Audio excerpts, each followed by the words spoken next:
Senhoras e senhores, estamos ao vivo, diretamente aqui de São Paulo, mais um Metacast para você, com mais um nome bom pra caramba desse meio. Juntamente comigo ele, o italiano Giorgio Toniolo. Tu quer falar da Coin Livre? Falo eu? O que você prefere? Não, já tô falando pra você, pra passar pra você, pra não fazer piada que você reclama. A Donione depois vai mandar um áudio pra mim falando... Donione é minha avó, que eu falo, ó, tem que fazer umas piadas que não tem nada a ver em relação a outras coisas aí, e aí eu tenho que ficar explicando pra minha avó que não é verdade as merda que ele fala, porque eu falo que ele é milionário, ele fala que eu tenho conta no OnlyFans, esse tipo de coisa estúpida. É que ele tem algumas contas e alguns aplicativos que monetizam ele através de fotos. Mas enfim, mais à vontade. Antes de qualquer coisa, vamos agradecer. Eu tenho que agradecer uma pessoa especial, que é a Nathalie. Vocês já viram o episódio dela aqui? Com certeza vocês já viram, porque ela é tão fofa que ela tá fazendo, tipo, literalmente, sou eu agora, o Luiz, do Virei Notícia, e ela, fazendo a nossa agenda aqui. Porque eu falei pra ela, putz, uma pessoa cancelou com a gente, você tem alguém pra indicar? Aí colocou o professor dela, o cara que ensinou tudo, que indicou ela pra Foxbit, e já fez a agenda de mais 3 semanas nossa. O cara que mudou a vida dela. Exatamente. Estamos trazendo hoje o cara que mudou a vida da Nathalie. Nathalie essa que vocês que estão assistindo já conhecem. Porque assim, a cada 3 palestras, ela tá em 5. É isso. Ela é a única pessoa que tá em mais palestras que a Elo. Sim. Literalmente. Porque a Elo agora tá fazendo dancinha no TikTok e sendo patrocinada pelo Upland, que o Giorgio não gosta da Upland. Vamos voltar pro assunto que presta, porque se eu jogar pra ele o que é Upland, é pra ele cacetar também. Mas enfim. Mas eu queria agradecer aqui já. Agradecer já o Fábio da Coin Livre, nosso patrocinador master aqui. Você que não conhece a Coin Livre, na descrição tem tudo falando sobre a Coin Livre. Entra lá, acessa, você vai conhecer tudo. É a melhor plataforma de tokenização, de comércio, de negociação. Faz tudo. Só não dá banho. Faz tudo.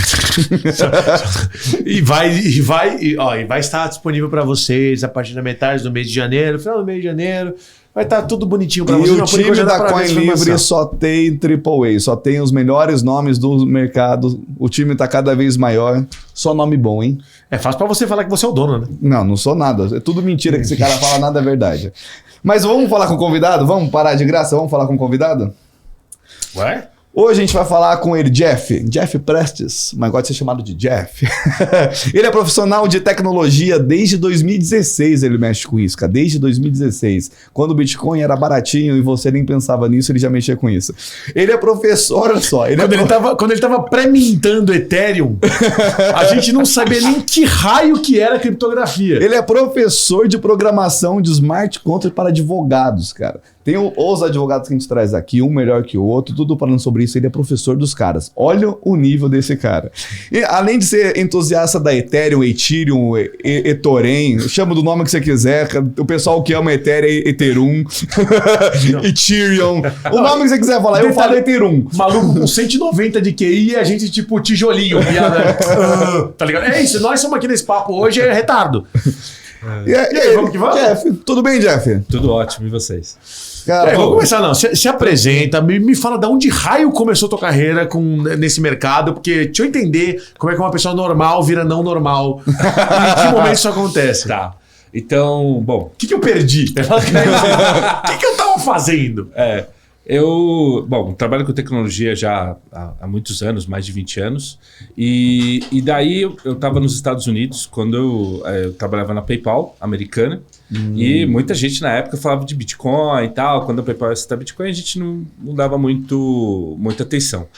E aí, quando num evento em Las Vegas, eu vi E aí, hoje, depois de 6 anos, falando de Bitcoin, eu também não dou muita atenção, porque foda-se. Não, peraí, que isso aí mudou. Isso aí mudou, a gente vai falar disso mais pra frente. Então aí foi quando num evento em Las Vegas, e por volta lá de 2015, quando eu vi o pessoal... 2015? No evento em Las Vegas, aí o pessoal tava começando a... Aí eu vi o CEO da Nasdaq falar sobre blockchain. Aí eu falei, peraí, ele não tá falando de Bitcoin. Ele está falando de blockchain. O que é isso? Aí eu fui pesquisar. E com o olhar de profissional de tecnologia. Eu falei, cara, para o baile, isso vai mudar tudo. Calma aí, mas com o olhar de tecnologia já foi para criticar, para destruir o negócio. Não, geralmente vamos ver o que é isso. Primeira coisa, né? Senão você não consegue ter opinião. Sabe, o que você fazia antes disso? Então, eu trabalhava num time que a gente... ajudava startups a se integrar, a e-commerces a se integrar com a PayPal e como fazer, né, a melhorar a integração, API e tal. Exato, exatamente. Bom, aí saí da PayPal. Alô, Coelivre, cadê o Fábio? Manda mais um aqui para RH. Falando isso para Nata, tem mais um para mandar para RH aqui? Pra gente contratar. E aí, quando eu voltei para o Brasil em 2016, já tinha um pessoal falando do Ethereum, mas só que falando das possibilidades que os smart contracts traziam, mas ninguém falando da parte técnica. Isso, você tá falando aí a gente montou primeiro que você viu a blockchain. E aí eu vi, quando aí o que acontece? Tava nascendo o Ethereum, porque o Ethereum é um projeto que aí começou em o pré-mint, 2015, por aí, e em 2016 a rede estava começando. E já tinha muita gente que, quando a gente percebeu, e aí olhando tecnologia, falando, blockchain já é algo sensacional. Mas quando aliado aos smart contracts, o que pela primeira vez na vida, só para resumir assim, eu poderia fazer um contrato que eu passo para o meu cliente falando, não, ó, eu dou 100% de disponibilidade, garanto 100% de disponibilidade do meu software. Meu software não sai do ar. Isso muda, é game change, porque se você pegar contratos da AWS, da Amazon, contratos do Google e tal, nunca eles vão te dar, te garantir 0% de downtime. Uma hora é 99,99999. Não, com o Ethereum eu posso garantir, olha, se eu publicar meu software, meu smart contract, ele não vai ter downtime. Porque em algum lugar no mundo vai ter vai ter um servidor que vai rodar e vai executar a minha transação e o meu software, o meu smart contract vai rodar. A ideia das layers nunca nem fez sentido baseado na BSC, mas na Ethereum, eu sempre falo que a Ethereum parece que ela foi feita para desenvolver o mercado e não para nenhuma moeda própria, nada disso. Exato. E aí pronto, para. Por quê? Eu vivi num mercado, principalmente o mercado de pagamentos, que são bilhões de reais todo dia que tá. Da hora, cara. Que estão ali. Exato. E aí você chegar, você me garantir que você não vai ter downtime e outra, a integração entre sistemas, entre empresas, de um jeito fácil, que o smart contract é mais fácil do que a API. E o log de informação, que transforma a Big Data numa coisa extremamente extraível. Exato. Que um bom arquiteto de sistemas, que um bom data miner conseguiria extrair tudo. Foi aí que eu parei. E aí, em 2016, a gente executou rodamos um primeiro workshop sobre Solidity em São Paulo, porque não tinha... Eu perguntava pra gente, e aí, para o pessoal aprender Solidity, onde tem? Não tem. Nós rodamos. Assiste vídeo de coreano. E aí a gente foi muito engraçado, porque, por exemplo, da foto que a gente tem desse primeiro workshop, daí nasceram algumas startups, por exemplo, a gente teve... uma delas foi uma startup de educação, que agora foi até comprado recentemente pelo mercado Bitcoin, e o pessoal nasceu daquela iniciativa. Então, você a partir daí começou o pessoal a descobrir que potenciais negócios eu posso criar sobre smart contracts. E aí que hoje a gente sabe que a resposta é tudo. Exato. Tudo. Exato. Então, o meu envolvimento com Ethereum, blockchain, smart contracts começou daí. E de lá para cá, realmente, como o Jorge está falando, a coisa só cresceu. Por quê? É uma plataforma que você pode criar praticamente vários tipos de negócio. Sim. E daí você vê... Bom, enfim, o resto é história, né? Tudo que a gente tá vendo hoje em dia. Aí você conheceu a plataforma, pirou no negócio, você como entusiasta, não, como profissional de tecnologia, viu tudo aquilo ali e falei, não é possível que tudo isso é o que meus olhos estão vendo. Entusiasta sou eu. Parece que chega em Nárnia, não sabe o que raio está acontecendo, começa a estudar e está tudo à frente de você. O cara ele está escrevendo como é que Nárnia funciona. E aí, então, a gente começou a explorar. Então, por exemplo, eu lembro que nesse começo, outros profissionais de TI começaram a se juntar. Até, por exemplo, eu lembro duas turmas depois, ou o pessoal um pouco mais depois entrou, por exemplo, profissionais como Henrique Leite, que é o CEO da Go Blockchain, que hoje faz diversos projetos. Esse é um que a gente podia trazer para cá também, né? Exato. Tem história. Tem, né, a Solange Gueiros também, que é uma excelente profissional, que depois também começou a participar e a estudar sobre isso logo depois. Então, e isso eu estou falando do mundo pré-ICO. Porque aí depois veio aquela fama, né, aquele boom dos ICOs, também com o primeiro boom do Ethereum, porque era, quando você está falando a gente brincar assim, né, era $25 um Ether. Pessoal, eu conhecia gente que, não, eu minero em casa, porque ainda era uma coisa, a rede era muito pequena ainda, né, assim, de participantes. Sim. E foi o primeiro boom que chegou a $400, naquele boom dos ICOs. Então aí teve muitos projetos que não eram nada, outros projetos sérios foram, e depois a gente aí evoluiu, acho que depois o outro grande game change em termos de negócio no ecossistema do Ethereum, acho que no mundo de tokenização como todo, quando foram lançados as primeiras stablecoins, né? Que é quando nasceu, que é hoje é o DAI. Isso e as primeiras NFTs artísticas, né? Que eu não defendo, porém deram uma explosão. O OpenSea, meu Deus do céu. Mas eu acho que o que falou primeiro e de um jeito relevante que o pessoal falou, ouviu a sigla NFT, foi com o CryptoKitties. Sim! Não foi fala que o CryptoKitties Exato, o CryptoKitties foi a primeira coisa de NFT real? Que aí surgiu, real. Mas isso...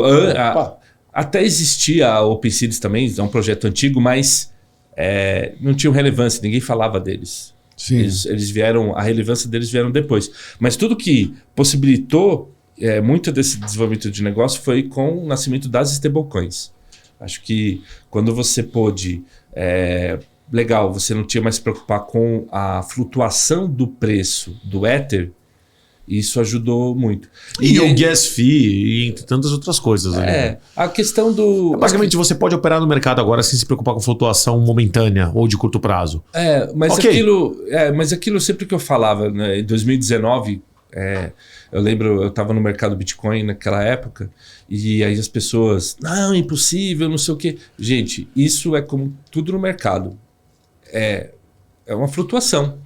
E o que faz do Ethereum robusto? É justamente ele se adaptar ao humor do mercado. Exatamente. Então, por isso que não quebra. Exatamente. Ok, o que o mercado diz? Ele dá oferta e procura, certo? Se eu tenho muita gente querendo fazer operações, registrar, o que ele faz? O preço sobe, ele se ajusta.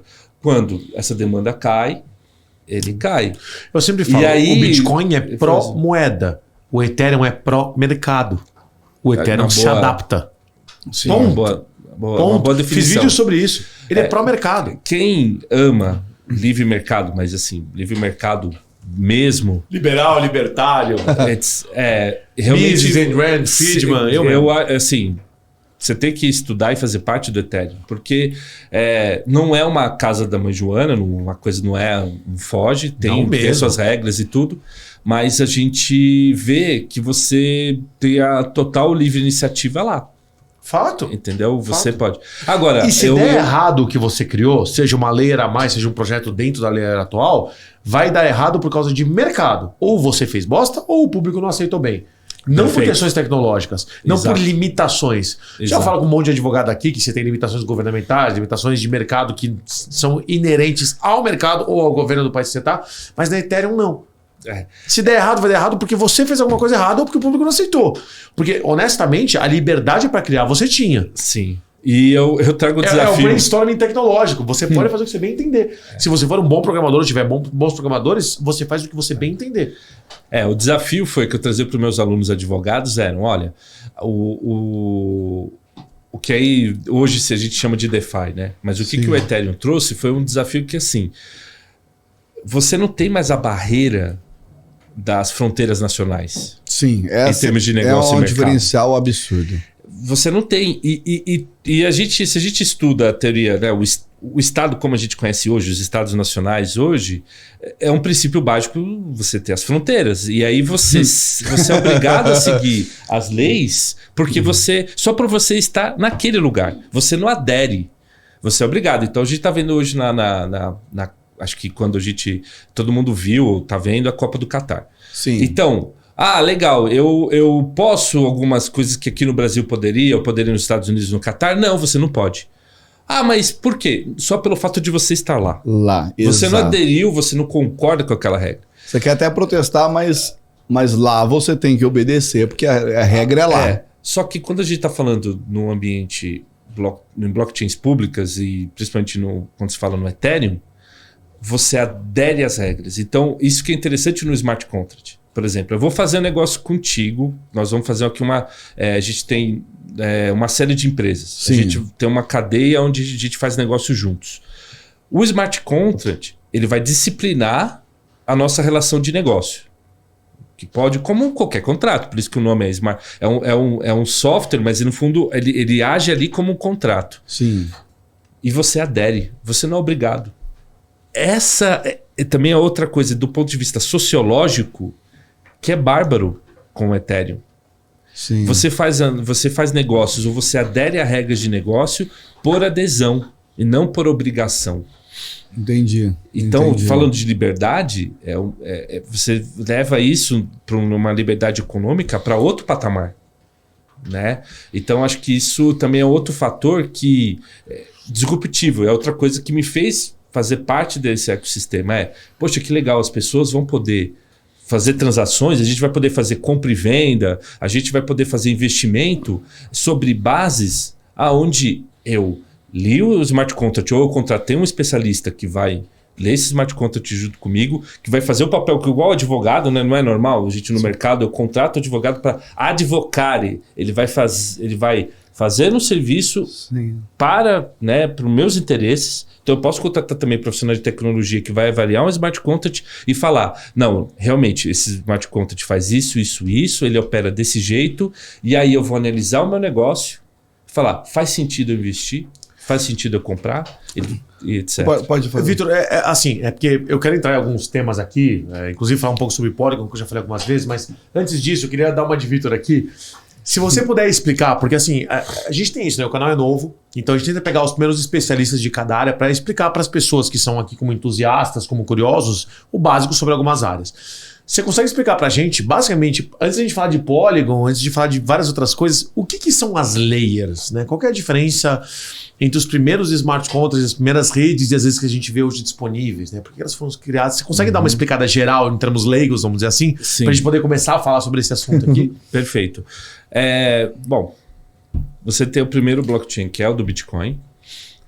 E aí, para encurtar a história, depois vem o Ethereum, vem a ideia do Vitalik, que falou, poxa, eu faço um registro das operações, então em cada transação eu tenho, olha, eu transferi tanto para você, tanto para ele, etc.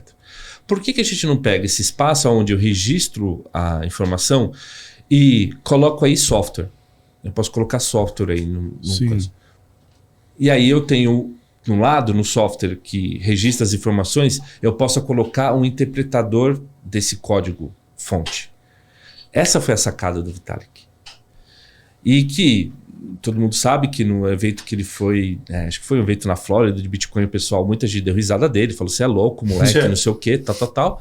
E aí alguns, como o Gavin Wood e outros, o Joe Lubin e outros caras, falou, peraí, isso aí é um negócio fora da curva. E aí o cara criou a ideia do que é um log na blockchain, né? Vamos lá, porque a Binance não foi criada para isso. A Binance não, desculpa.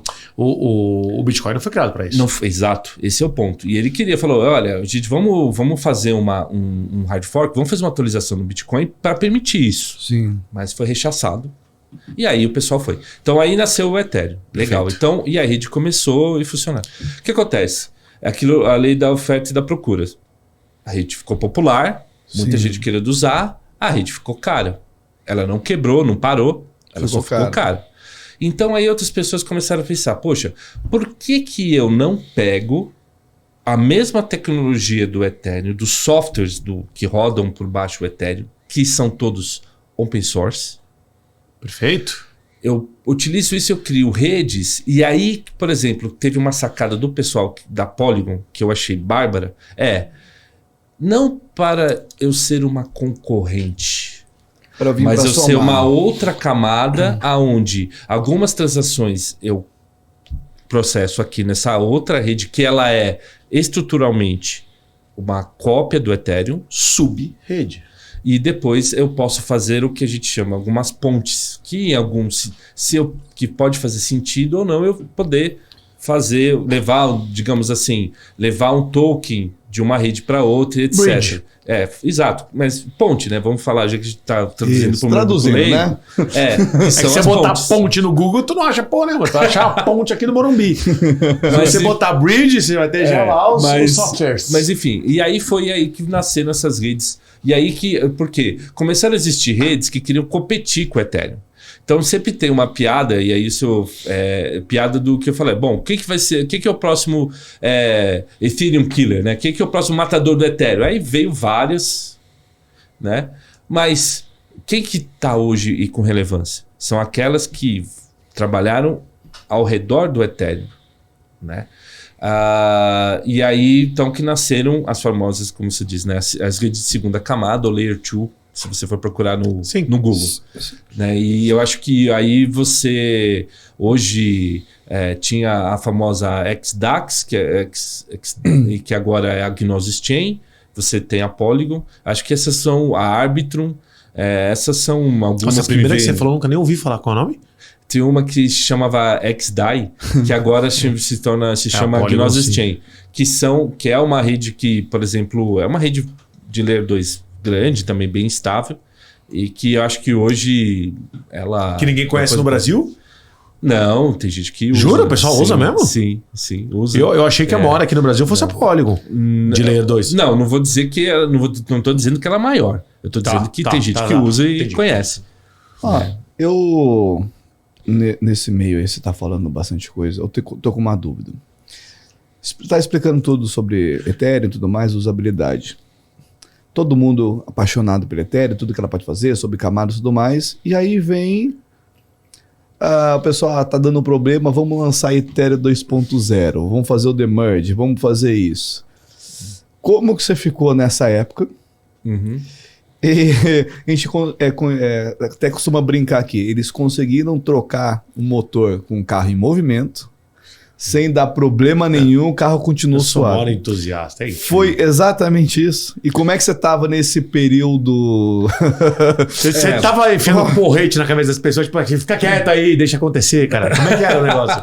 Ou você tava com receio de dar alguma merda no negócio? Não, sempre tem a turma que faz, fica a do contra, né? A famosa do contra.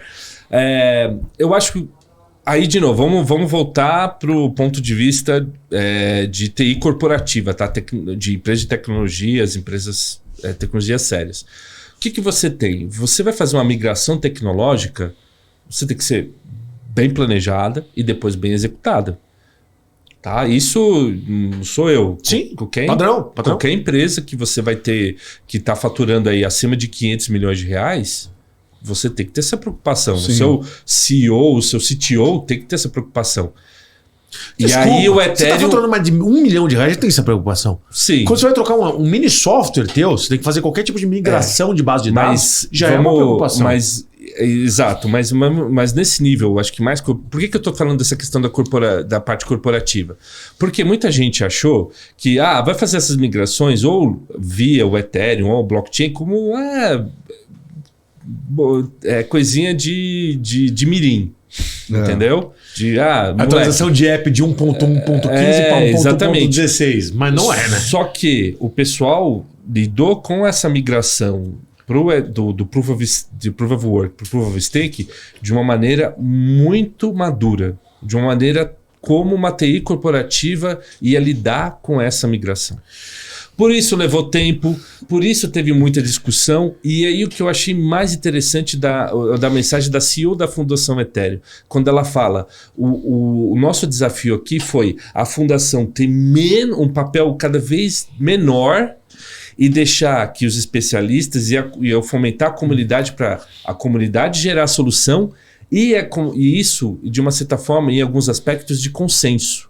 Porque isso a longo prazo vai dar um resultado melhor. Quer dar um exemplo disso rapidinho, só para os libertários aí que estão assistindo a gente? Quantos anos demorou para ser aprovada a Constituição Americana? Eu não faço nem ideia. 16 anos. 16 anos? Então, só para você ver, por quê? Tinha que ser em consenso. Tinha que ser uma coisa bem pensada, bem estruturada. Quantos anos está lá a Constituição sem ter sido revogada? Ela teve emenda, mas ela não foi revogada. Está ali, desde a fundação do país. Ao contrário da gente aqui. Né?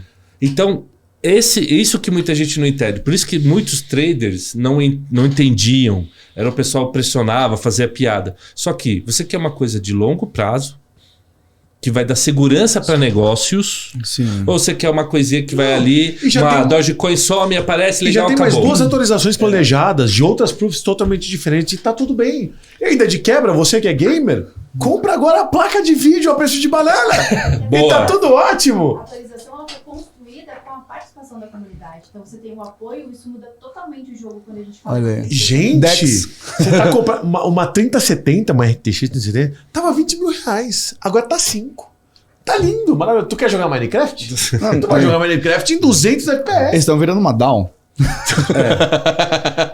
Placa de vídeo não tá valendo. Não, tô brincando porque ainda tem crise dos chips, mas enfim. Vamos mas lá, eu acho que para quem está nos ouvindo ou assistindo, eu acho que fica essa mensagem. Não é uma coisa de um bando de aventureiro, Imagina. ou uma coisa de maluco e tal. Inclusive, Não, tem que gente marcar séria. teus alunos nessa brincadeira toda, que é pra todo mundo ouvir você falando aqui livremente, você tem que estar dando aula. E tá dando aula muito bem, por sinal, mas vamos lá. Tem que marcar os alunos aqui no podcast. Não, cara, é assim. Todo esse movimento. Eu lembro, tinha crítica pra caramba, todo mundo falando agora já era, Ethereum já era. E a principal, na época, era assim, eles vão fazer, vai dar errado, vai dar uma quebra nisso, todo mundo vai perder isso, aquilo. Eles conseguiram fazer o negócio numa maestria, mas uma coisa que eu percebi que foi positivo para o mercado, assim, eles fizeram o negócio pensando a longo prazo e o mercado reagiu muito bem, ou seja, já havia um amadurecimento a mais do próprio mercado, sem aquela euforia de, não, todo mundo, e fora que é o que você estava falando agora. Que até a Suelen aqui ajudou a gente. Toda a comunidade participando. Aí a gente já está falando literalmente de Web 3.0 mesmo. A comunidade falando o que é melhor, o que é isso, aquilo. Vamos fazer dessa forma que vai ser bom. E a forma que todo mundo recebeu isso. Isso acho que a Ethereum que estava ali, muitos que eram contra a Ethereum, estavam criticando bastante, agora já era... Até essas pessoas que eram contra passaram a respeitar mais. Exato. Passaram a respeitar mais e agora está indo para outro patamar. Eu até costumo dizer também outra coisa, isso é um pouco polêmico, que, assim, o pessoal está aprendendo que o interessante não é você investir necessariamente em moedas. A moeda ela tem um papel de facilitar trocas de ativos. Moeda. Exato. O que é interessante é você investir em projetos. Exato. Aí você tem os tokens, mas o token, quando você tem, ele tá um token decente, né? Ele está estruturado em algum projeto, ou ele tem algum lastro sólido. Que faça sentido. Que faça sentido. Então, Exato. é isso que você tem que investir. Cria utilidade. Exato. Porque a moeda em si, ela só é ferramenta, gente. Moeda é ferramenta. Não é... É um ativo transitório. Você tem ela para facilitar você comprar. Mas ativo você tem mesmo. Ela é o meio, não o fim. Perfeito. O token pode ser o fim. E eu acho que isso que está também evoluindo a visão de mercado. Mas ela só consegue evoluir nesse sentido porque você tem uma plataforma por trás que é estável, que é segura, robusta. Jeff, a gente começou essa conversa lá fora, mas eu queria trazer para cá, porque eu acho que ela traz algo para as pessoas que estão assistindo que é mais palpável, né?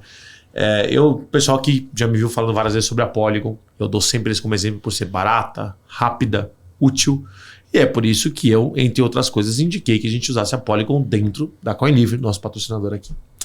E aí você falou uma coisa que eu sabia, mas não sabia dos detalhes e fiquei extremamente empolgado de ouvir alguém especialista falar sobre como é que a Polygon lida com parcerias, especificamente sobre o envolvimento da Disney nisso ou não. Eu queria jogar para você, que experiência você tem com a Polygon, como tem sido e como é que você acha que vai ser o futuro da Polygon, principalmente envolvendo marcas B2C, né, que envolvem totalmente o consumidor final, né, que envolvem categorias, que envolvem comunidades, enfim, como a Polygon tem feito com a Disney. Tá. Jogar para você. Muito bem. Eu trabalhei numa startup que foi comprada pela Polygon, né? Era a Hermes. E aí fiquei, depois da aquisição, fiquei ainda 2 meses lá. o que a gente viu são profissionais sérios, né? Que tocam a rede e do ponto de vista de computação também muito competentes, né?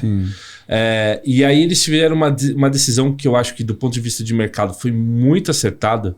Aliás, 2 decisões. Primeiro, vamos colaborar com a Ethereum e não ser um concorrente. Perfeito. E a segunda, a criação da Polygon Studios. O que é a Polygon Studios? Exato. A Polygon Studios é uma empresa dentro do ecossistema da Polygon, que também criada pelos fundadores, para justamente fazer essas parcerias com empresas B2C. E aí agora me falha aqui a memória, vale a pena depois o pessoal pode até na edição pesquisar e colocar aqui para gente, tá, o link. A questão do que a Disney, através de um fundo de VC, também participa e faz esse investimento. E uma outra. E aí a própria parceria com nada mais, nada menos com a Meta. Por quê? Você pode vincular, eles estão aos poucos fazendo o rollout disso, né? Abrindo para as pessoas poderem vincular a sua carteira, que é compatível com o Ethereum, e você pode. E aí, qual um dos blockchains que a Meta escolheu? A Polygon. Então, eu só estou falando dessas pequenas empresas, né? Disney e Meta. Aqui na Paulista, na Paulista, uma lojinha. Que tal você comprar um stablecoin aí que já direita dá benefícios para comprar coisas da Marvel? Disney nunca vi. Chato. E você poder depois publicar isso e vincular isso na sua conta do Instagram. Então, é nesse nível que a gente está falando. O buraco é um pouquinho mais baixo. Exatamente. Buraco não, nesse caso é montanha, então, né? É isso que eu falo quando me contrato para consultorias, né, para ajudar na arquitetura de projetos de Web3, é essa diferença que eu falo de você usar um blockchain aberto, que a taxa de transação é um valor aceitável com os negócios que você está fazendo, né? E você está no mesmo ecossistema de gigantes desse nível. Eu acho sensacional quando eu trago um pessoal para cá que eu nem conhecia antes ainda, e que as opiniões que eu falava 6 meses atrás ainda são reforçadas. Faz bem pro ego isso, dá uma massagem no ego do cacete. Porque, assim, a gente vê esse tipo de coisa e fala, cara, não é possível que isso não vai dar certo. Não é possível. Eu não vou chamar de doido porque eu tô ofendendo algumas pessoas aqui, mas eu não tinha capital pra chegar e falar assim, não, eu vou apostar tudo na Polygon, Matic pra cima e pra baixo. Eu não podia fazer isso. Agora, aí você tocou num ponto interessante. Você veja, aí um trader vai chegar, tá assistindo aqui, vai lá pegar, vai ver o gráfico do preço da Matic e não vai ver esse boom todo do token, do Matic. Sim. Aí por quê? Por duas razões. Primeiro, o fim é o Matic, ou ele é só o meio, Exato. que a gente falou. Então, por isso não tem o boom. Perfeito. E segundo ponto, a própria Polygon, e isso em discussões que eu tive interna, e eu era um que advogava também para esse ponto, que era, olha, não pode subir muito o preço da Matic. Porque se sobe muito o preço da Matic, vai consequentemente... Inviabiliza o mercado. Porque a transação fica mais cara. Então você dá um tiro no pé. Exato. Então, assim, você vai ter gente interessada no Matic só pelo ganho do valor da moeda, pelo ganho da inflação. Aí você aumenta o custo transacional. E aí você acaba. Aí você mata o seu negócio. Então não vai subir. Vou pegar esse corte aqui, porque eu já ia fazer vídeo disso, nem precisa mais. Tá resolvido. Não precisa nem ninguém. O pessoal não precisa nem confiar em mim, porque o pessoal não me conhece. Confia nele. Confia no professor. Confia no professor. Tá resolvido. É tão foda explicar isso para as pessoas, mas é exatamente isso. Usar como meio, como fim, e essa é a minha crítica principal ao Bitcoin. O Bitcoin é o fim, não é o meio. Esse é o problema. O pessoal, mas moeda não é meio? Mas também não é moeda. Já começa daí que eu sou economista. Pô, não é moeda, já começa daí. Mas enfim, a Polygon tá aqui para provar o contrário. Eu tô muito feliz que eu observei vários momentos onde o Matic era para ter explodido e pode ter crescido por análise fundamentalista. E não por causa de trader e baleia que resolveu operar aquilo. Análise fundamentalista. O mercado está crescendo. O Matic está sendo mais requisitado. Mas não foi o suficiente para quebrar o mercado ou para deixar a transação tão cara a ponto de inviabilizar a rede como um todo. Exato. E isso que preocupava de maneira geral. Tu imagina se as 5 maiores redes fossem 5 redes inviáveis. Todo mundo como se fosse a base da Ethereum lá. Que para você fazer qualquer transação, se tivesse que pagar uma fortuna. Tava ferrado. O posicionamento das redes como um todo mudou o mercado. Sim. Agora, você imagina o seguinte, vamos pensar aqui como... talvez quem está também assistindo, ouvindo a gente, também, às vezes, é um empresário, né? É um profissional liberal, enfim. Imagina você poder, então, fazer o registro, operar o seu negócio e você vai ter o custo de envio de R$0,01 de Isso inviabiliza? Não inviabiliza esse negócio. E se você está num ecossistema que te permite transacionar ou fazer negócios com empresas grandes e no nível internacional? Jeff, e a gente está falando de transação, hein? Esquece transação. Começa a pensar em assinatura de contrato. De maneira geral, usar a blockchain como a base da blockchain. Assinatura de contrato, documento único, cadastro único. Qualquer tipo de inclusão ali, por 000 centavos, é extremamente viável. Quanto que custa para você tirar a segunda via do teu RG hoje? Não, E ainda para mandar para tua casa por Então, uns 40, 50, 60 reais? Que tal 0,001 centavo? Então eu vejo hoje muita discussão que, na minha humilde opinião, inócua. Por quê? Você já olhou o preço? É porque o preço da transação... Para. Respira. Olha o preço. Porque as pessoas daí fazem contas, elas vão comprando algumas ideias que elas Deixa de ser papagaio de pirata. Olha, coloca no seu plano de negócios. Isso não inviabiliza. Quando a pessoa para fazer conta, para fazer um business plan e ver, isso não é realmente um problema de fato. Só existe você falou, lenda urbana, existe um... E papagaio de pirata mesmo. É gente que ouve notícia, que bota a opinião de 2, 3 malucos e acha que aquilo é regra. Regra. Agora, de novo, a gente está falando aqui de negócios... Lógico, se você vai falar de, por exemplo, para quem gosta de fazer high frequency trade, essas coisas, isso pode ser um problema. Poxa, eu vou fazer uma solução... Eu vou fazer aqui o registro de, sei lá, um GameFi, né? Um jogo. Cada movimento que o jogador fazer, eu vou registrar em blockchain. Isso pode ser um problema. Agora, você vai fazer a compra e venda dos itens dos jogos.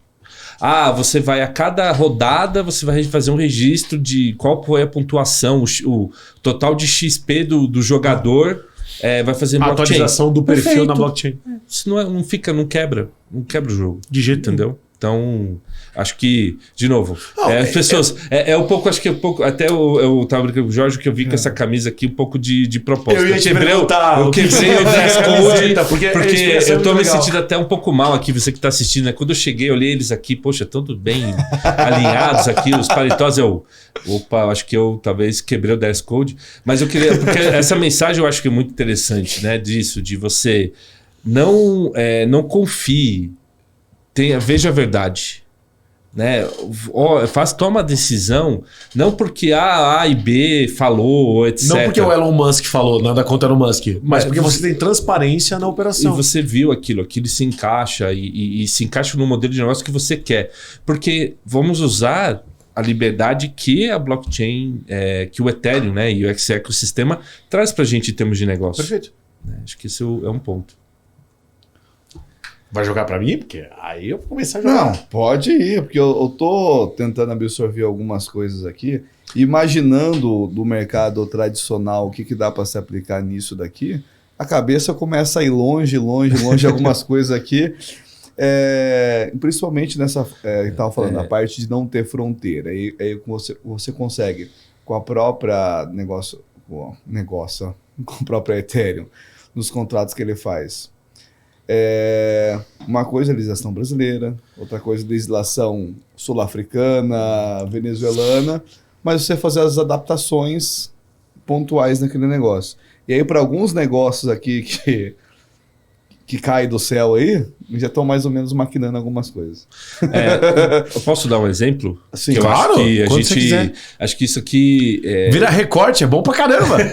Quanto mais absurdo for, melhor inclusive. Tá, vamos falar de Brasil, algo vamos, bem Brasil. OnlyFans, putaria e o escambau. Pode usar o pior exemplo que você tiver. Tá, vai, vamos falando de Brasil aqui. Não é mais 18? Então foda-se. É que ele tem um perfil no OnlyFans e quer divulgar. Pronto. Começa a descrição, o negócio, depois vocês olhem aí. Deixa o cara falar. A Suelen tá aqui, vamos deixar o coisa do cara. Ele fala isso todo episódio. Eu não tenho perfil em lugar nenhum, tá? Já sujou demais. Pelo amor de Deus. Não, ele tem sim, até a Dona Ione tá sabendo. Tá Mas bom. pode continuar, desculpa Então, atrapalhar. Sinal. Fazendo aí para sair no recorte, então. Mas falando de Brasil. Brasil é um país... Qual que é o nosso carro forte? Agro. Sim. Vamos ser real. O forte do Brasil é o agro. Então você imagina o seguinte. O país, talvez a maior potência agro mundial... acho que os números não mentem. Top 2 né? pelo menos. Top 2 pelo menos. Sim. Mas e você é o seguinte, imagina você poder usar uma tecnologia super avançada como o blockchain para ajudar a indústria agro brasileira, para ajudar o produtor rural. Então, já existe hoje, e eu tive um projeto que chama AgroToken. Então, por exemplo, você... Finalmente, queria saber como que é essa brincadeira. Como é que você troca café por iPhone? É isso. Isso. Então, mas vou falar aqui, vamos supor, alguém que está aqui assistindo a gente que é de Lucas do Rio Verde, ou é de Sorriso, está assistindo a gente aqui, tá? Porque às vezes o pessoal fica pensando, essas coisas de tecnologia é só Rio e São Paulo. Mas pera, isso são cidades? Sorriso? Ou é de comer? Como é que é? Eu não entendi. É o que do Rio Verde? Tá bom. Então, eu sou de São Paulo. Mas vamos colocar, então, esse produtor aqui, que tem milhões de reais em ativo, Sim. só que ele tem um ativo que está o quê? Ele não tem liquidez, porque é o grão. Você está com a soja ali, você está com milho, mas você, através de blockchain, você pode trazer liquidez para esse ativo, aonde você, sei lá, você viajou para Paris ou para Miami, você tem um cartão onde você vai lá, paga o seu café ou paga a sua hospedagem e por trás você pagou o quê? Com o seu grão. Você pagou com a sua soja. E isso aqui, não estou falando algo, é ficção científica, não sei o quê. Só para pegar, o AgroToken é lastreado na operação agro. Ele é lastreado no grão. No grão. Em commodities. Então, o que a gente... Do mesmo jeito que a gente está fazendo aqui em energia, em crédito de carbono, Isso. Mas aí eu estou trazendo aqui para a nossa conversa um exemplo real e que já acontece. Então, hoje, por exemplo, na Argentina, né, está começando as operações aqui no Brasil, mas na Argentina já é uma realidade isso. Isso, um produtor que, sei lá, de La Pampa, um produtor que ali da província, por exemplo, de Buenos Aires, que é um polo muito grande de soja na Argentina, ele pode pagar a viagem dele, não precisa passar por todo aquele processo grande e tal, ele não vê aquela burocracia, ele pode fazer pagamento usando o cartão Visa, né? Ele faz o pagamento da compra dele e por trás vai debitar o quê? Da soja que ele tokenizou. Principalmente se você tradar via Eldora Blue, né? Que inclusive quem que vai fazer essa operação? Quem que vai fazer essa operação? Chama Coin Livre? Cadê o Fábio? Bom. Fábio? Não, mas Fábio, você quer comentar alguma coisa sobre isso? Não, é segredo aí. É segredo. Uma ignorância de minha parte. Vamos lá. Você está falando que a pessoa pode ir lá, ela compra o token do AgroToken. Vamos supor que esse AgroToken seja exclusivamente de soja. Então, tenho lá a soja que transformaram em token e eu comprei esses tokens. Ponto.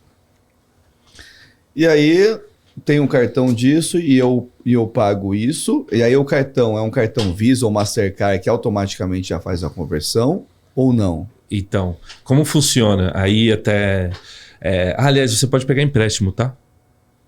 Com o seu token. Deixa eu dar uma consultada aqui. Isso. Você pode pegar crédito. Eu estou falando de operações que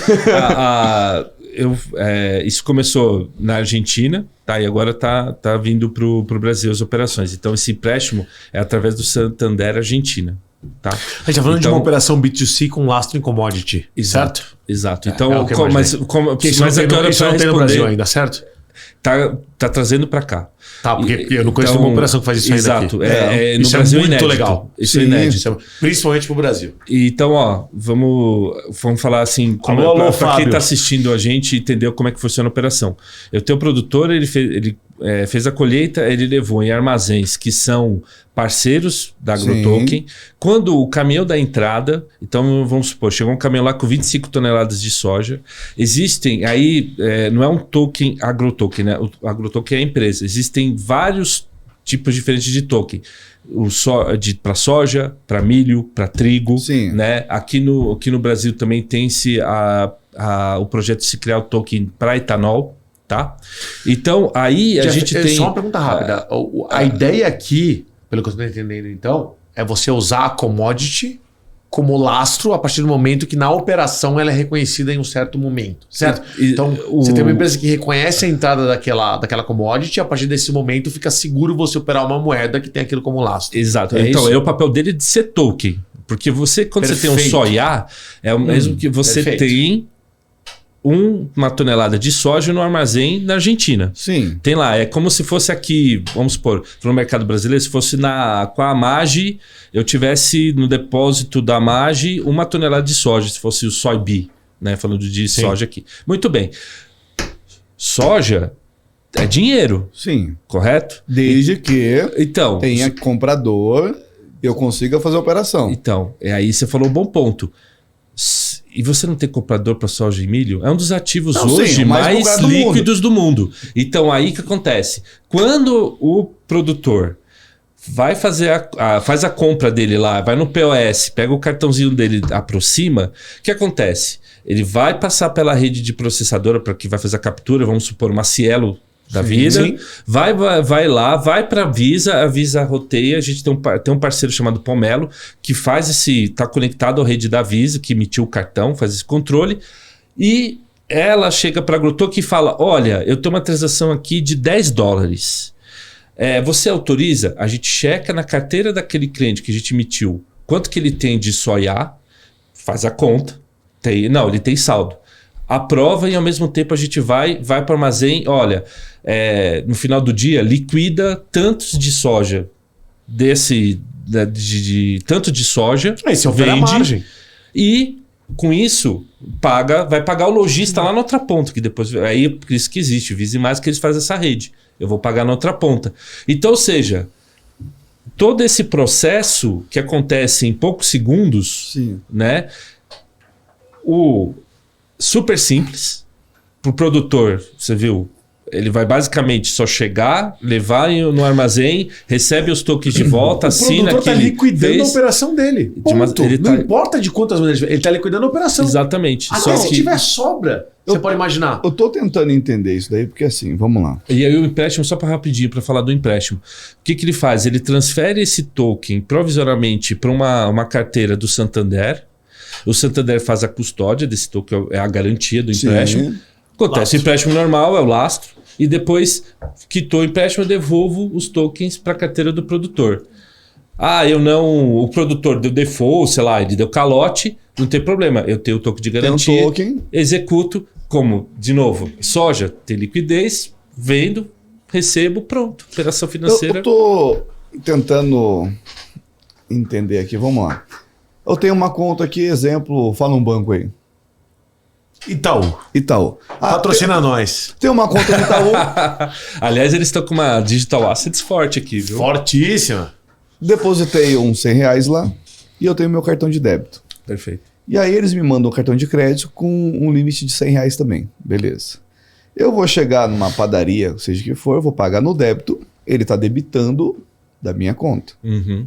E no crédito, eu debitei aqui, eu meio com empréstimo, mas o crédito ele debitou, vou ter que pagar um dia. Ponto. Sistema completamente tradicional. E aí o que faz? Todo o meu dinheiro está no Itaú. Eu recebo mais R$100, deposito lá, e a garantia que eu vou em algum lugar, vou passar e vai ter o dinheiro lá. Aí você está falando de um cartão, que aí eu tenho que comprar um token.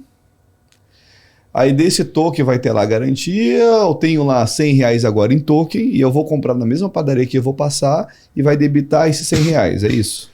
Só que imagina o seguinte, o que você tem com lastro é um ativo que só valoriza com o tempo. Não sei, comida, assim, é indiscutível. Então, eu tô mais ou menos tentando entender assim. Então, na verdade, eu tô deixando, em vez de eu deixar o meu dinheiro numa conta corrente, nem vou falar de investimento, poupança, nada.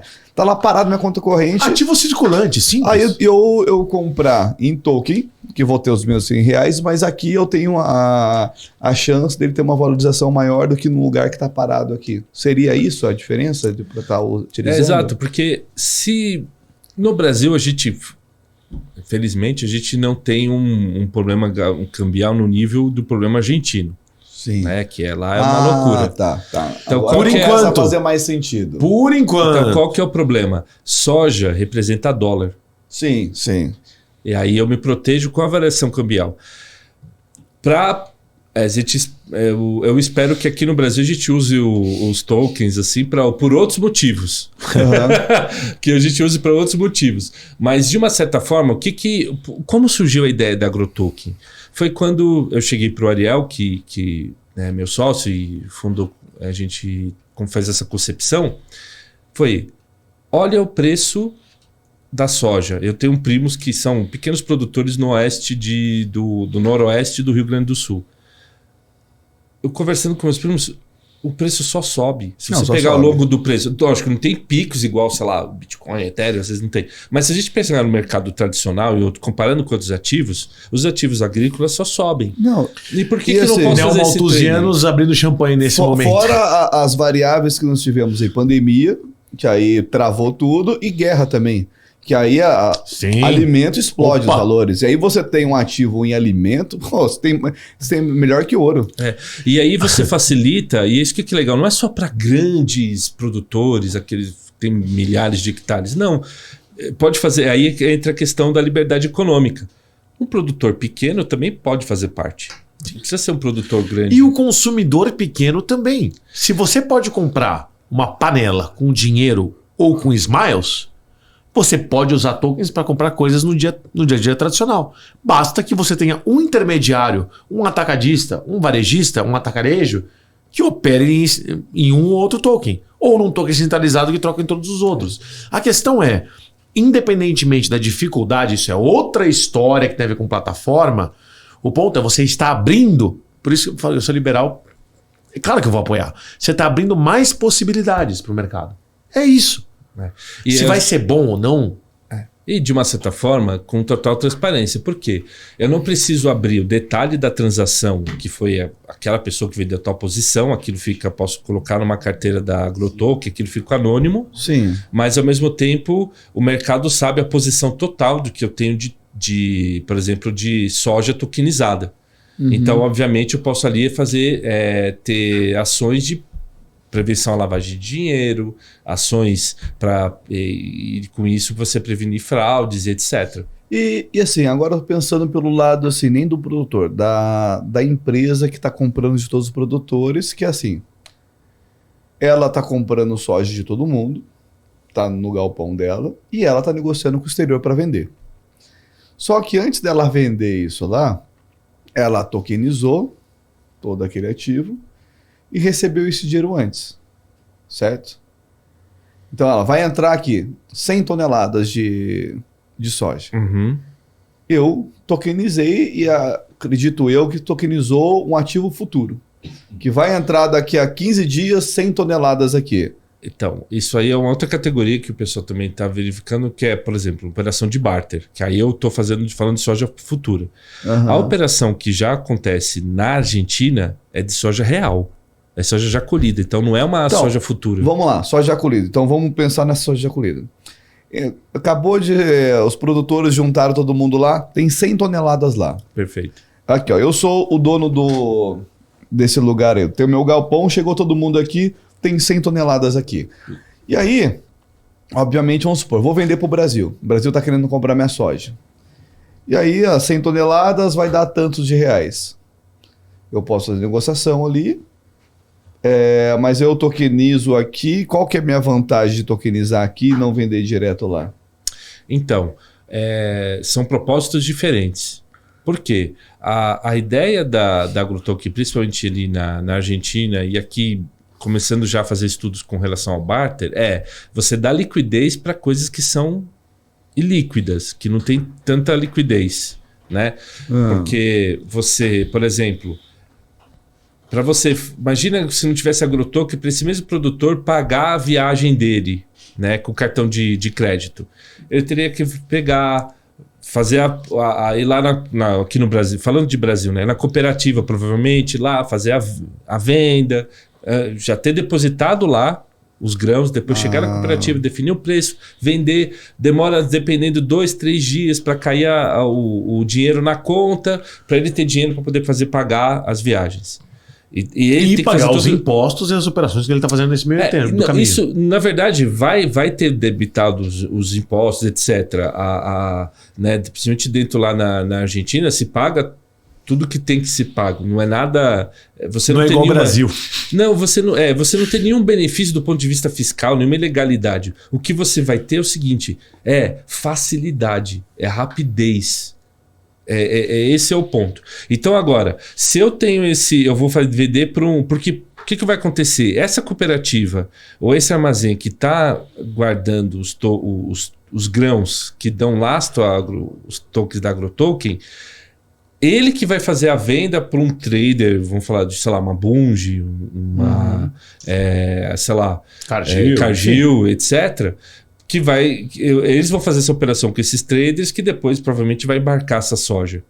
Agora, nada impede de, no futuro, um esmagador que está, sei lá, que está no Vietnã, poder vir, compra os tokens e depois aí fazer o quê?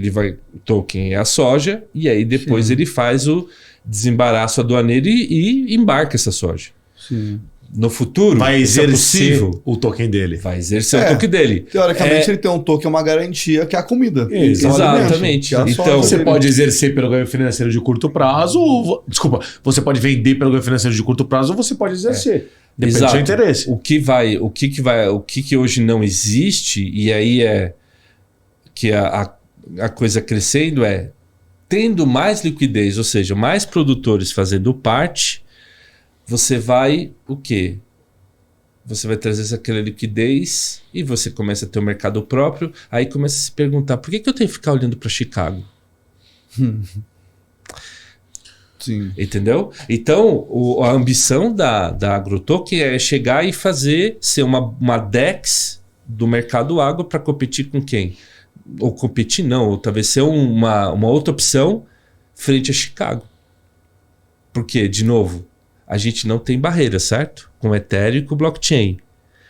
E o mercado de grãos hoje é o outro mercado que já não tem barreiras. Sim.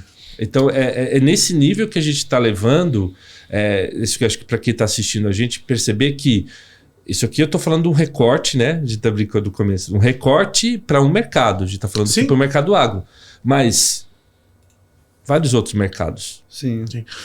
A minha pergunta é justamente sobre isso, né? Então, vamos afastar o mercado agro agora. Porque talvez uma pessoa normal, um investidor normal, não pense em comprar soja e tradear por, sei lá, iPhone nos Estados Unidos. Talvez não seja natural para o cara pensar nisso. E é uma pena, hein? Porque é um país agro, com o nosso tamanho... Isso não é julgamento, tá? Isso é só uma questão do mercado hoje. Exato, mas é uma pena, porque o melhor ativo que um brasileiro poderia estar fazendo comércio é lá. E aí eu vou dizer uma coisa aqui que vai deixar... que eu acho que é triste, para não falar outra palavra.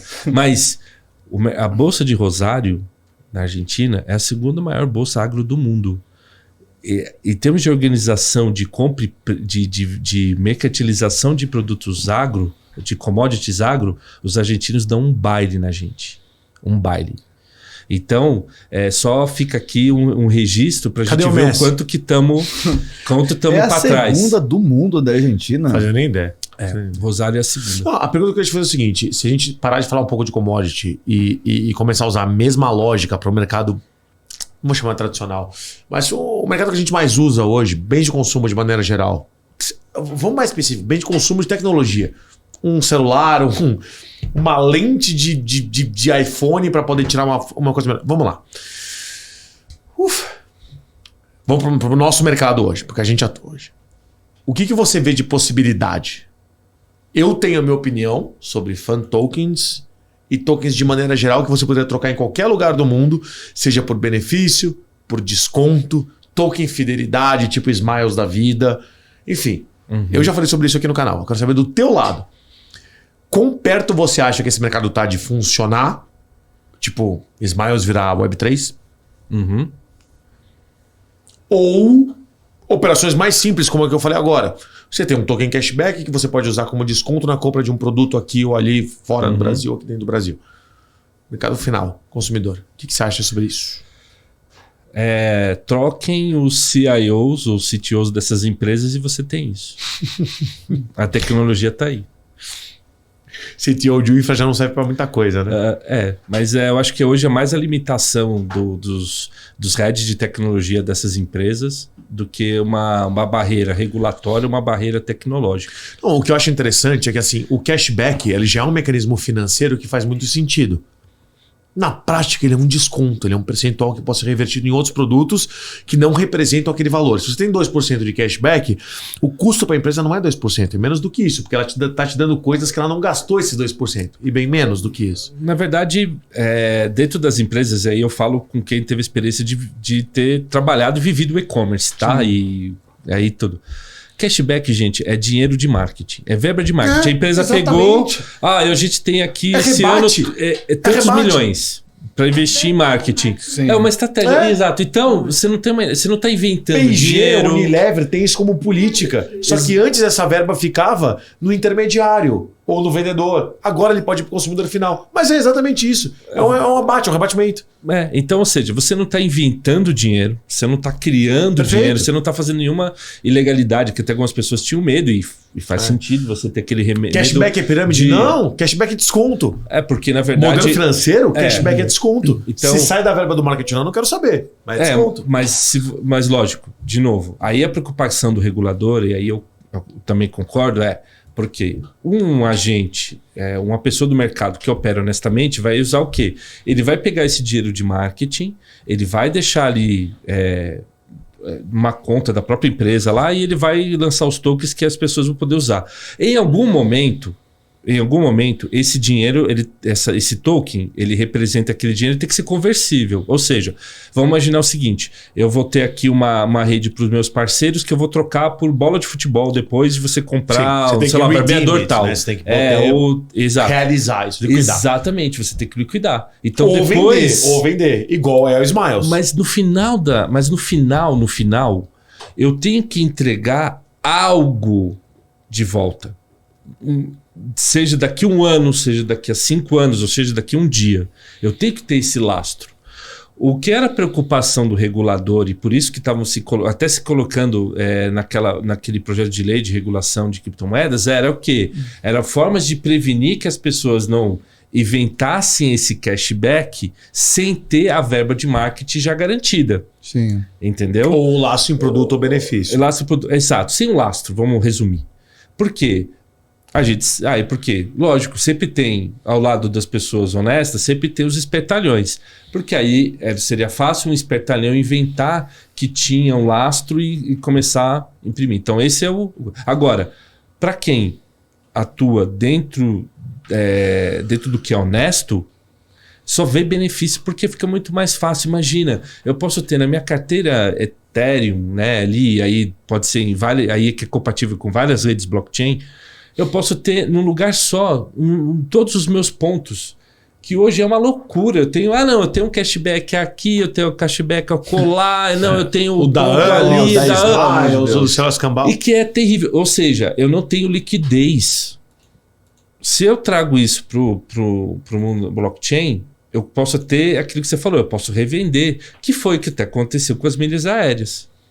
Né? Eu posso ter, dependendo do que for. Mas eu posso fazer trade, gente. Eu posso fazer trade, sei lá, sabe aquela coisa do restaurante? Venha 10 vezes e ganha aqui um almoço grátis, né? Aqueles negocinhos. Poxa, eu poderia tokenizar daquilo, eu vou vender para o meu amigo que tá faltando 2 para ele. Eu tenho aqui. Tá, toma, tô vendendo. Só 2 carimbos aqui para você pegar um de graça. Exato. Quanto que é o almoço de graça? R$30. Eu tenho 2 carimbos aqui. R$2,50. Você topa. Exato. Bora. Agora, pode parecer, quem tá assistindo, é um negócio ridículo. Só que é o seguinte... Pensa quantas pessoas almoçam em São Paulo. Nossa. Entendeu? Leva pra escala, gente. Só no eixo Berrini e Faria Lima. Eu tô falando ali, tudo bem, não vai ser na casa dos bilhões, mas eu tô falando de uma brincadeira que vão ver no mínimo alguns 10 milhões de reais por dia, talvez. Entendeu? Eu tô vendo... Opa, se tem. E segundo ponto importante, não é liberdade, a gente não fala da liberdade econômica. Ué, deixa a pessoa, se é um ativo dela, eu tô num país de livre mercado, deixa ela fazer o trade do ativo dela. Exato. Tu tem R$10, você pode comprar um pacote de macarrão ou um ursinho de pelúcia, mas você pode comprar um pacote de macarrão ou um ursinho de pelúcia. A gente quer fazer a mesma coisa, só com cashback, com direito, com vale alimentação, com vale refeição, seja o que for. É isso, mas enfim, Jeff, aqui é o seguinte, a gente tem um tempo aqui bem apertado de podcast, de programa e tudo mais. Giorgio, a sua pergunta final para ele, para extrair tudo isso do professor dos professores. Eu tenho uma pergunta que vai direto para Coin Livre, essa não é nem para o Metacast, direto para Coin Livre. Que é o seguinte, vamos lá, vamos supor que eu já não concordasse com você, que eu já concordo, e que eu entenda que a metodologia, você usar a Polygon como rede, você usar a estrutura e a lógica do que é a rede Ethereum faça sentido. Quais são os próximos passos? Eu sou uma empresa que ainda não tem parceria com nenhuma rede, diferente da Coin Livre, que já nasceu na Block 3, na Web3. Você pode ter várias outras que não nasceram ainda. E eu quero começar a operar na blockchain. E eu entendo que a Polygon seja uma boa saída. Qual o próximo passo? Eu acho que a primeira... Eu tenho uma metodologia, depois quem quiser pesquisar aí no Google, que chama T-Sync, né? Que é a tokenização em 5 passos. Se você acha que você tem um ativo que você pretende tokenizar e começar ali, esses 5 passos são você procurar um legal design, então ali a parte econômica, depois tecnologia, marketing, e aí depois sim você vai ver parceiros para fazer a venda. Então são 5 etapas. Então eu acho que nesse primeiro momento como eu vou dar lastro para esse token, se eu estou pensando em uma tokenização, legal, tenho aqui ativos que vão dar lastro para esse token. E aí então você pode procurar escritórios de advocacia que vão te ajudar para ver se aquilo juridicamente está dentro dos frameworks regulatórios, e depois os profissionais de tecnologia que vão te ajudar a lançar esses tokens. E aí, lógico, obviamente, você tem que pensar uma estrutura de marketing e venda, porque o token não vende sozinho. Que também tem muita gente que acha que, não, eu coloquei lá na Polygon Scan, eu coloquei no parte Etherscan. Jurídica, inclusive, né? Chagas em espanhol, advogados limitada, vamos colocar, brincadeira, vamos colocar um arroba aqui para vocês poderem consultar. Exato, e tem muitos escritórios de advocacia que já são preparados para atuar com isso, já conhecem disso. Então, são os primeiros. E outra, agora eu quero investir, estou ao contrário, eu quero investir em alguma coisa, mas eu não tenho certeza. Se aquela empresa tem tokens, então, primeiro, se ela está você falando da Polygon, se ela está na Polygon Scan, que é a ferramenta que é o Google, vamos falar da Polygon, que você pesquisa tudo que está ali, acesse aquilo, veja primeiro se ele tem um smart contract que está publicado. Depois, vê se ela colocou as informações da empresa lá. Porque a própria Polygon Scan, eles fazem uma série de verificações. Não é qualquer um que pode chegar lá, eu sou empresa tal e colocar. Não, eles fazem uma checagem e tal. Então aquilo dá credibilidade. E se dependendo do aporte, contrate um profissional de tecnologia com essa de Solidity, e aí depois você pesquisa aí quem tiver curiosidade, mas um profissional que conhece de Solidity, e aqui, acho que a Carol, a Camila, né, veio fazer aqui teve um papo aqui da Web3 Dev, né, que... Camila? Perdão, eu acho que dá até para tirar da edição. Mas teve uma convidada teve uma convidada de vocês que era da Web3 Dev, não foi? Que você tinha me citado? Teve, da Web3 Dev. Se for para tirar, a gente recomeça, mas... Vamos lá, Web3 Dev, não, a gente fica tranquilo, vamos lá. Mas teve vocês... Porque eu sou péssimo de nome, né? Mas vê aí, você me enviou, que eu achei bárbaro vocês terem convidado. Que eu te enviei para você assistir? Isso. Agora, o último foi a Sabrina. A Sabrina, perdão. Que é a dona. Eu errei o nome, também sou péssimo para nome. Bom. Então vamos lá, vamos voltar de novo. Vamos lá para aí, hoje a gente... é um monstro. Isso, então. Vamos lá, de A novo. gente mandou pro RH, saiu daqui e já fez a proposta dela. Perfeito. O Vitor chegou aqui, esse computador aqui tem vários propósitos. Ele pesquisa e ele também manda. Na hora ele já manda lá pro RH. Ó, a proposta é essa, o salário é esse, e aí a gente pega e manda pro RH. Você também vai receber, já você vai lá pro RH. RH é no 7º, 8º? Qual que é o andar que é no RH? Vamos, então, para a gente voltar aqui e fazer o recorte certinho. Então, por exemplo, você que vai investir e tem um valor mais relevante e quer fazer isso, contrata. Aqui, por exemplo, até a Sabrina, o pessoal do Web3Dev oferecem cursos, já tem vários profissionais capacitados para que possam te auxiliar a verificar se naquele smart contract tá tudo bem, tá correto, se não tem um perigo de ter algum scan ali dentro, se não tem alguma falha. E aí, a partir disso, você pode fazer tomar a sua decisão. Né? Então, isso também para os investidores. Então, é possível e não caio naquela história que faltam devs, faltam gente e tal, ou falta advogado, conhece disso. Não, gente. O Brasil, do ponto de vista da Web3, tem muitos profissionais. Muitos profissionais bons. Falta você fazer o quê? A sua própria pesquisa, né? Sim, tarefa de casa. Tarefa de casa que o investidor ou o empreendedor tem que fazer. Achar que uma pesquisa no Google vai te dar a resposta perfeita, não vai. Tu tem que estudar, tu tem que entender, tu tem que entrevistar, entender qual que é a melhor solução para você. Ponto. É isso. Jeff, agora é o seguinte. Tem um momento final aqui, que é o momento que a gente libera o microfone e a câmera para você. Aonde você fala das suas redes sociais, do seu site, do seu curso, do que você quiser vender, o que você quiser falar, é seu de encerramento. Faz propaganda de faculdade comunista, que eu não entendo como é que acontece, mas vamos lá. Não, então, é o que eu acho que as pessoas podem me encontrar, principalmente no LinkedIn, onde eu compartilho muita informação com o mercado. Então, sobre smart contracts, sobre projetos Web3, sobre projetos smart contracts. Então, vocês vão me encontrar lá com Jeff Prestes. E também, agora a gente está oferecendo, né, e consultoria a algumas empresas e também workshops sobre o T-Sync, que é justamente esse framework de tokenização, né, como aplicar essa metodologia para projetos de tokenização. Então, quem tiver mais interesse, então procurar meu perfil no LinkedIn, seguir lá, e aí depois, eventualmente, que quiser fazer quer levar para sua empresa, né, essa consultoria, pode também entrar em contato por lá que... Jeff, manda esses links pra gente, que a gente passa pro Cabide. Aqui o Cabide trabalhava no Pânico, então ele vai botar o teu arroba e depois contratem esse putão. Ele faz isso.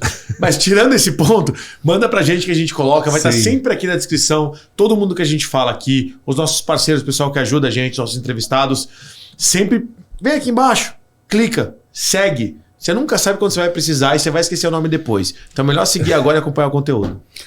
Certo? Certo. Pessoal, é isso. Esse foi o nosso Metacast de hoje. Mais um grande nome, o professor dos professores, o Jeff Prestes.